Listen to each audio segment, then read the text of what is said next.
一个老人在飞机上晕倒了，然后一切像是在梦中一样。在过去的一个场景里，他看到了自己尚在年幼的儿女们。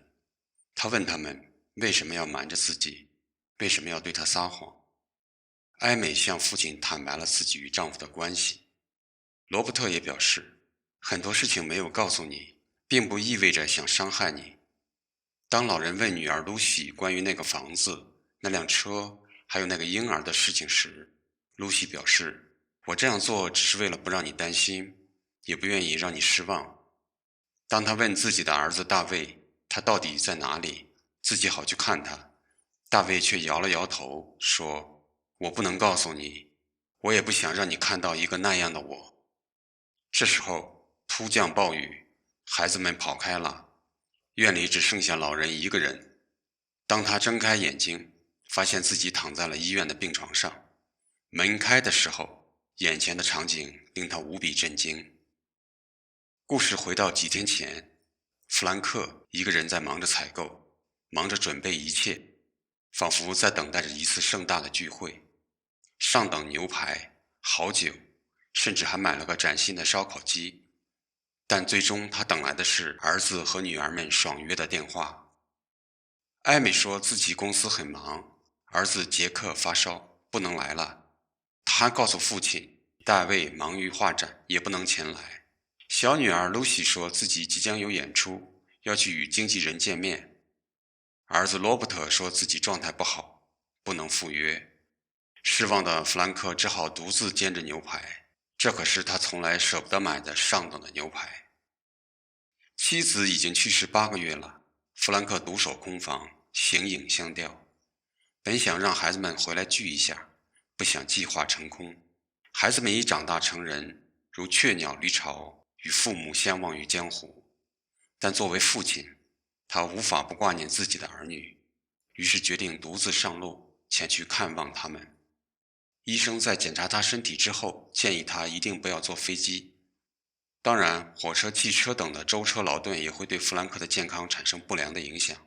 但弗兰克决心已定，他从大夫这里多开了些药，然后独自上路。上路前，他写了4封信，准备当面交给自己的孩子。途中，他自豪地给别人讲起了让他引以为傲的子女们。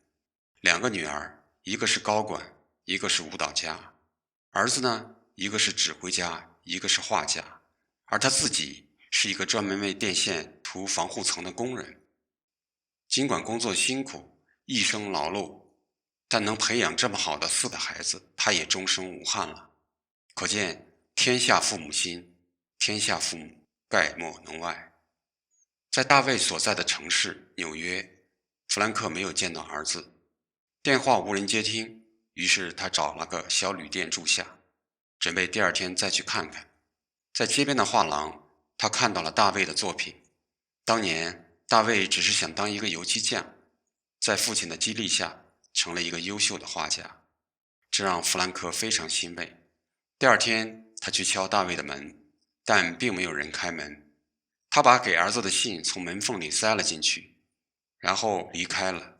他所不知道的是，那个房间里早已空空如也。艾美嫁给了一个有钱人，她自己也有很好的事业。在女儿家，弗兰克看到了活蹦乱跳的外孙子，想到女儿以儿子生病为由拒绝回家看父亲，这让弗兰克心生疑虑。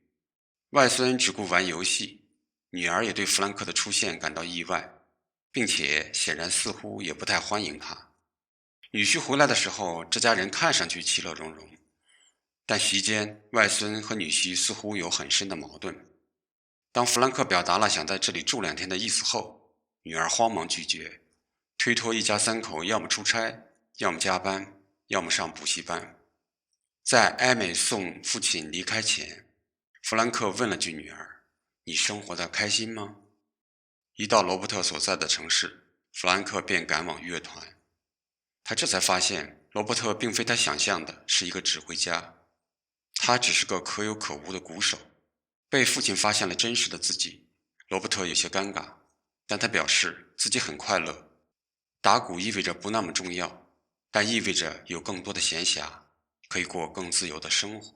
他假说自己要去欧洲演出，让父亲独自离开。最终，他悄悄跟着父亲来到了车站，偷看着父亲检票进站，然后匆忙给谁拨了个电话。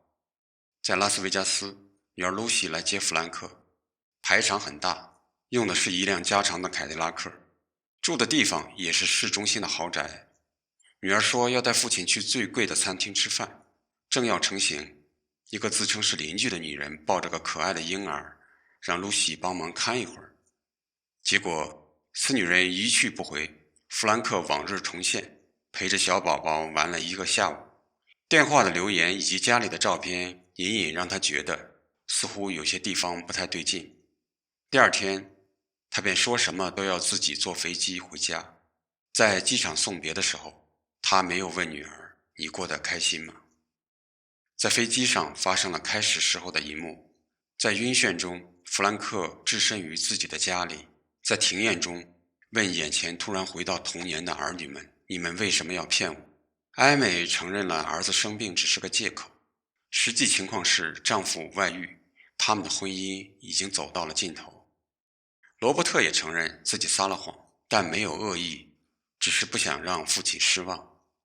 露西承认那接父亲的车是租来的，那房子也是租来的，那宝宝是自己的私生子，而自己不是舞蹈家，只是一个餐厅的服务生。当弗兰克从恍惚中醒来时，发现自己正躺在病床上，门开了，4个儿女只进来3个，唯独没有大卫的影子。几个孩子这才告诉他，大卫一直都状态不好，尤其是母亲去世后，他更加悲伤，吸毒的毛病更厉害了。就在前几天，他刚刚因吸毒死于墨西哥。兄弟姐妹3个之所以拒绝回去聚会，实在是由于这些发生的太突然。他们生怕承受了丧妻之痛的父亲再次承受丧子之痛。为了纪念儿子大卫，弗兰克去画廊要买儿子的画。从画廊女孩的嘴里得知，大卫非常爱自己的父母。一幅连绵不断的电线杆的油画显示了父亲对他人生的影响。弗兰克重又回到了之前的生活。圣诞节，儿女们都来了，短暂的团聚中，一家人其乐融融。天伦之旅由科克琼斯导演，罗伯特德尼罗主演。该片通过一个父亲对远行儿女们的拜访，讲述了一个爱与被爱的故事。人生如一场天伦之旅，相聚终有别，有爱无遗憾。当父母离开这个世界的时候，会对儿女们感到放心和欣慰。那种心情就像这部电影名字的直译一样，一切都很好。人生终有别，有爱无遗憾。虽然之前父母与儿女都有误解，也有疏远，但爱永远都在。也正是这深深的爱，让大家在渡尽劫波之后，重又走回到一起。一家人的脸上重又绽放出了幸福的微笑。生命短促，人生难得，有缘成为家人，请珍惜这难得的时光。懂得爱与被爱，人生才不虚此行。相信父母和儿女之爱与生俱来，且超越苦难。当然，父母对子女爱的给予，有时候会成为子女的负担。对父母而言，要考虑爱的形式和方式；对为人儿女者，则需要有接受爱的意愿，有感受爱的能力。也许爱让你困扰，但一定要试着去感受它。唯有如此，你的人生才不会残缺。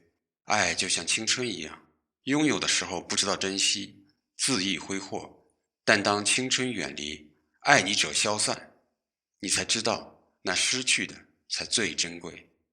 每个孩子，每对父母都在重复前辈走过的路。关于爱，一代一代都在从头学习。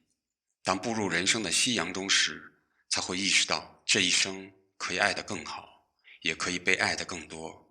天伦之旅从某种意义上讲，可以提醒爱着的和被爱着的我们，珍惜你们的父母，珍惜你们的儿女，珍惜你们有缘走过的只此一生的天伦之旅。